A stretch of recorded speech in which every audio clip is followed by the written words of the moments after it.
pembimbing dari tim Gemali, Gerakan Semangat Literasi. Nah, pada bulan ini tantangannya yaitu kita menjadi seorang jurnalis, di mana kita itu harus mewawancarai berbagai profesi yang ada. Nah, pada kali ini saya akan mewawancarai profesi yaitu damkar atau pemadam kebakaran. Assalamualaikum warahmatullahi wabarakatuh. Nah, teman-teman, kali ini saya sudah bersama Bapak Hendy selaku Kepala Bidang Pencegahan. Nah, kali ini saya akan mulai mewawancarai Pak Hendy. Nah, pertanyaan pertama yaitu sejak kapan sih Bapak bekerja sebagai damkar? Saya masuk dan bergabung di Dinas Damkar mulai tahun 2005. Jadi sekarang sudah tahun berapa ya? 20 tahun di Dinas Pemadam Kebakaran dan Penyelamatan Kabupaten Bandung. Kira-kira kenapa sih Bapak ingin menjadi damkar gitu? Apa motivasinya? Kalau dulu di tahun 2005 itu, maka profesi damkar itu profesi umum ya. Artinya ketika saya masuk ke Pemda itu juga daftar sebagai CPNS, maka kemudian saat diterima kemudian ditempatkan ke pemadam kebakaran. Jadi saya berlatar belakang sarjana teknik elektro saat itu, kemudian mendaftar ke pemerintah daerah, lalu kemudian langsung ditempatkan di pemadam kebakaran. Gitu. Jadi memang saya melihat ketika di damkar memang ada ilmu keteknisan, sehingga dengan latar belakang saya teknis, kemudian saya ditempatkan di damkar, oke, bisa bergabung dengan dinas kebakaran. Itu kira-kira. Berarti teknis pendaftaran damkar itu CPNS ya Bapak? Saat itu iya, CPNS sifatnya umum. Tapi 5 tahun terakhir ada regulasi dari Kementerian PAN dan Kemendagri bahwa ketika daftar damkar sudah jelas fungsionalnya adalah analis kebakaran, kemudian petugas lapangan pemadam kebakaran. Jadi kalau dulu kan masih umum Pemda PNS ya, tapi sekitar 5 tahun terakhir seorang yang ingin daftar ke damkar sudah jelas memang niatnya pengen mendaftar di pemadam kebakaran dengan predikat judul analis kebakaran pertama, muda, kemudian petugas lapangan pemadam kebakaran tingkat terampil, mahir, penyelidikan dan seterusnya. Jadi kalau sekarang 5 tahun terakhir warga masyarakat atau siapapun yang ingin daftar damkar sudah jelas arahnya, oh saya pengen daftar di jurusan fungsionalnya pemadam kebakaran.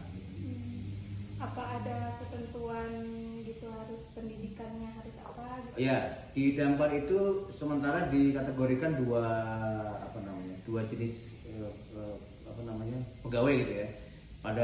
Pada aspek judulnya itu analis kebakaran. Analis kebakaran itu S1 di Permen PAN RB nomor 17 tahun 2019. Permen PAN RB mengatakan jika analis kebakaran maka harus S1 teknik, jurusannya arsitek, sipil, rekayasa keselamatan kebakaran dan seterusnya S1. Tapi ketika kemudian yang dibutuhkan adalah petugas lapangan damkar, pasukan tempur gitu kira-kira ya, maka itu minimal SLTA. Minimal SLTA, kemudian tentunya pasti fisiknya kuat, kemudian diuji dalam proses rekrutmen itu nanti ada ujian. Ya, damkar tidak boleh takut gelap, tidak boleh takut ketinggian, tidak boleh takut fobia hewan dan seterusnya. Nanti pada proses rekrutmen itu yang teman-teman pasukan lapangan itu selain ujian tertulis juga ada ujian yang tadi supaya memang usia, terus anak muda, fisiknya dan sebagainya. Berarti itu dilaksanakan pada saat baru masuk ya Pak? Ya. Langsung ada seleksi itu. Nah, beda dengan latihan.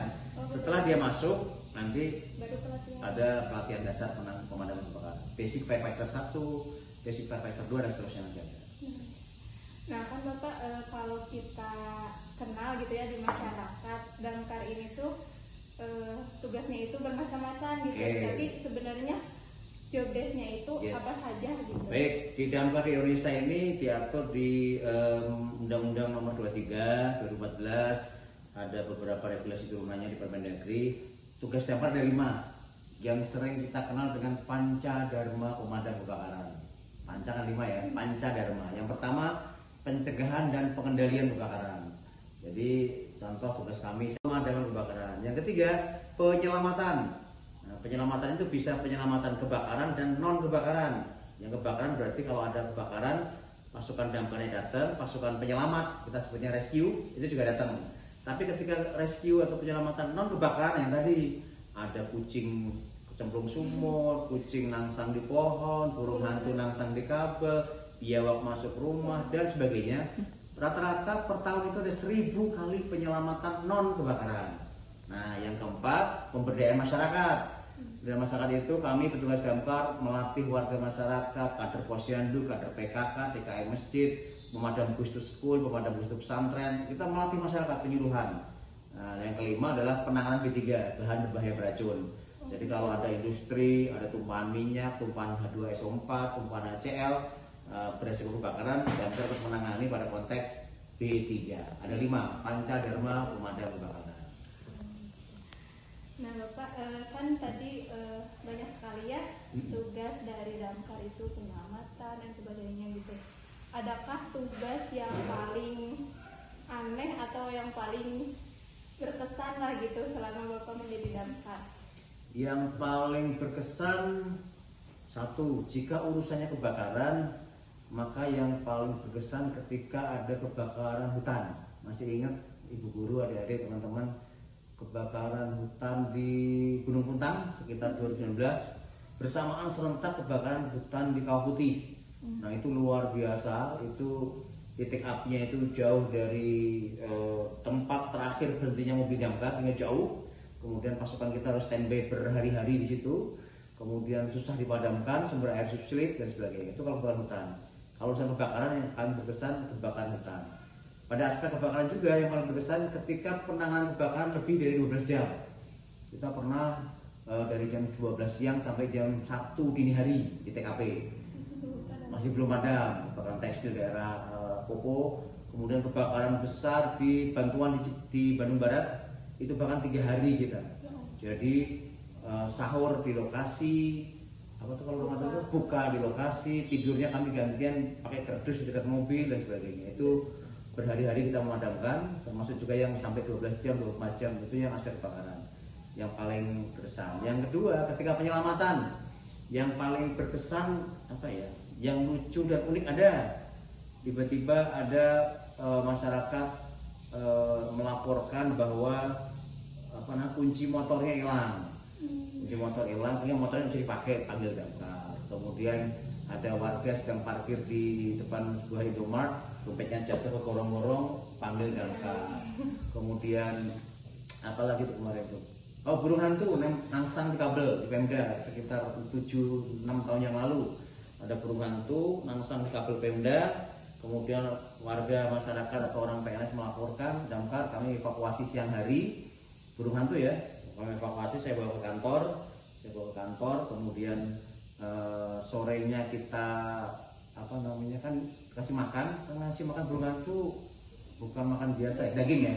Nah, lalu kemudian kita kerepotan, kalau kita ngurus sendiri bisa rumit ini ngasih makannya dan sebagainya. Jam 10 malam saya cari komunitas pecinta burung hantu Bandung. Akhirnya ada, saya komunikasi, jam 10 malam saya janjian di luar kantor sambil saya pulang kantor, serah terima burung hantu. Jadi maksud kita bukan hanya urusan kebakaran, yang non kebakaran banyak sekali. Cincin paling sering, cincin bisa dilepas, itu paling sering. Jadi semuanya membuat kita berkesan melayani warga masyarakat gitu. Apakah Bapak senang gitu menjalani tugas Bapak sebagai damkar? Ya, kita sangat senang, terbukti kita betah 20 tahun di sini ya.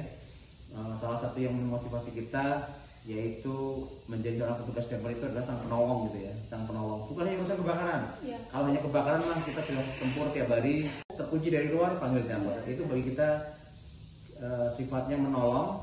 Paling tidak kita menolong masyarakat, melayani masyarakat. Ya harapan keduanya tentunya bahasa kami sih PMA ya, penanaman modal akhirat ya. Mudah-mudahan ada manfaat, pahala yang mengalir insyaallah. Amin. Nah Bapak, kan tadi bukan lumayan ya, memang tugas damkar ini sangat beresiko gitu ya. Apakah pernah gitu kejadian ada insiden atau kecelakaan yang menimpa pada damkar gitu. Petugas damkar ya? Iya, petugas damkar. Sampai hari ini, sampai fatal kemudian meninggal dalam tugas, alhamdulillah enggak, belum ada alhamdulillah. Tapi kalau cedera dalam tugas ada beberapa kali. Pertama, kebakaran di sebuah rumah atau pergudangan di daerah Kopo Permai. Itu 2 orang pasukan kita setrum listrik, karena kan begitu ada kebakaran kabel masih ada semua, disemprot dengan air, nggak tahu ada kabel yang masih berjuntai, begitu ada percikan api setrum. Kebakaran pasar Cicalengka, 2 atau 3 orang tugas kami tersetrum tersengat listrik. Kebakaran pabrik saya lupa dari Kolot, pasukan kita sesak napas karena masuk ke dalam TKP yang berjam-jam penuh dengan asap yang pekat, kemudian sesak napas harus dioksigen oleh beberapa teman-teman medis dan PMI. Jadi cedera-cedera luka bakar pernah. Kebakaran, Ibu Guru masih ingat kebakaran adik-adik pipa Pertamina di pinggir tol kilometer 130 sekitar 2019 yang gede banget sebelum ada proyek kereta api cepat yang sangat besar itu. Nah, kita sana pasukan kita kakinya masuk ke dalam genangan lumpur yang sangat panas sehingga melepuh gitu kira-kira.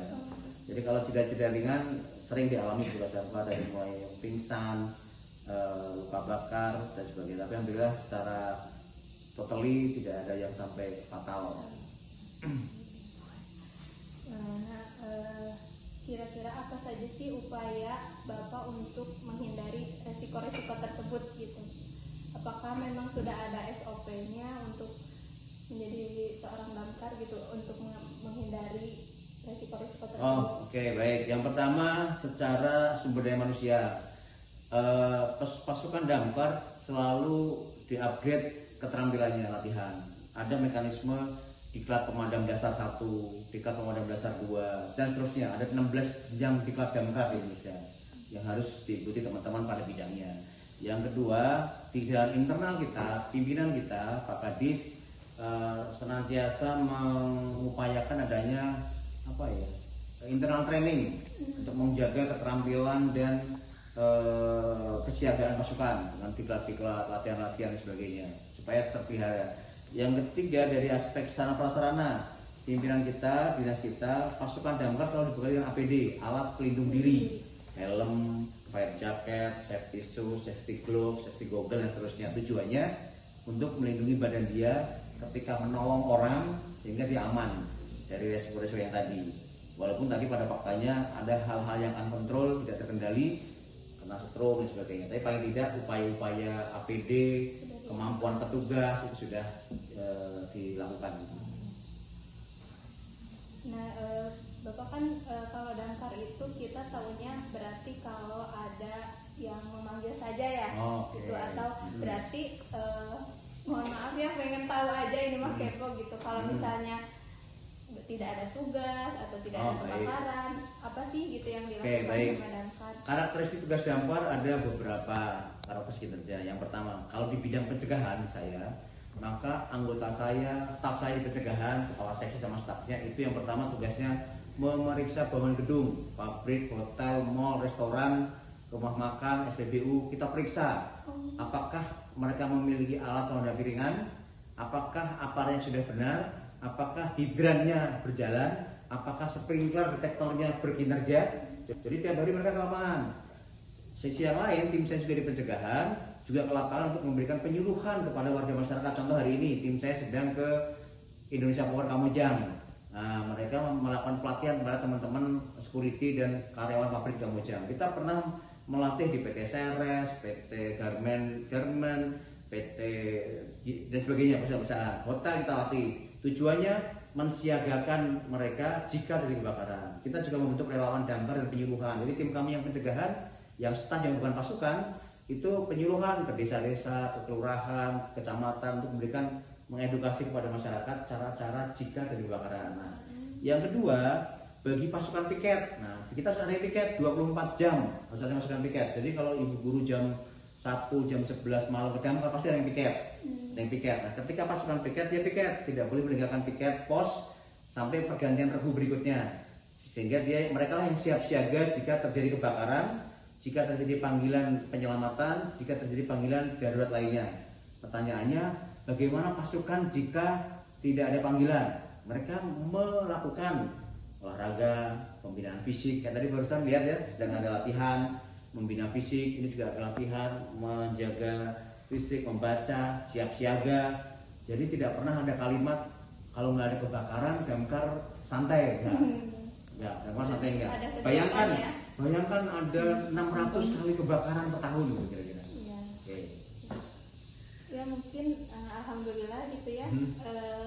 Pertanyaan-pertanyaan yang selama ini mungkin menjadi pertanyaan juga bagi anak-anak mungkin, atau juga teman-teman guru yang lain atau teman-teman profesi yang lain, insya Allah mudah-mudahan sudah terjawab.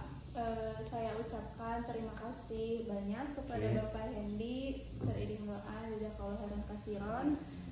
Mudah-mudahan Damkar ini hidupnya sejahtera ya, karena Masya Allah tugasnya sangat mulia gitu, membantu orang-orang di sekitar. Saya boleh closing statement ya? Boleh. Oke, baik. Kepada seluruh warga masyarakat Kabupaten Bandung, ibu-ibu guru, adik-adik sekolah dan sebagainya. Satu, mari kita sama-sama mencegah kebakaran, karena mencegah kebakaran tanggung jawab kita semua. Yang kedua, mari kita sama-sama untuk menanggulangi dini kebakaran. Jadi masyarakat, sekolah, warga sekolah, guru, adik-adik siswa, jika terjadi kebakaran minimal bisa melakukan upaya dini penanggulangan kebakaran, dari gas bocor sebagainya. Lebih lanjut silakan adik-adik berkunjung ke Damkar, belajar bagaimana mengetahui bahaya kebakaran, termasuk guru-gurunya. Yang ketiga, doakan kita Dinas Damkar untuk selalu dapat melayani masyarakat Kabupaten Bandung dengan sebaik mungkin, karena memang terlalu banyak sekali kondisi darurat yang membahayakan manusia yang dilaporkan kepada Dinas Pemadam Kebakaran Penyelamatan. Sekali lagi, rata-rata 500 kali penanganan kebakaran dan lebih dari 1.400 kali penyelamatan lainnya. Terakhir, jangan lupa jika ada kondisi melihat terjadi kebakaran atau melihat kondisi darurat yang membahayakan manusia, silahkan bisa menghubungi Dinas Damkar Kabupaten Bandung di 022 589 1113. Kami sangat senang melayani warga masyarakat Bandung. Kami punya tema Damkar ada, selalu siaga untuk warga. Terima kasih. Masya Allah. Terima kasih Bapak ya.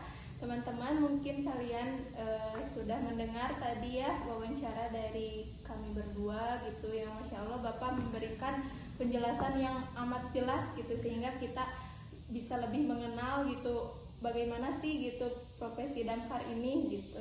Nah, mungkin ditutup saja ya. Wassalamualaikum warahmatullahi wabarakatuh. Waalaikumsalam warahmatullahi wabarakatuh.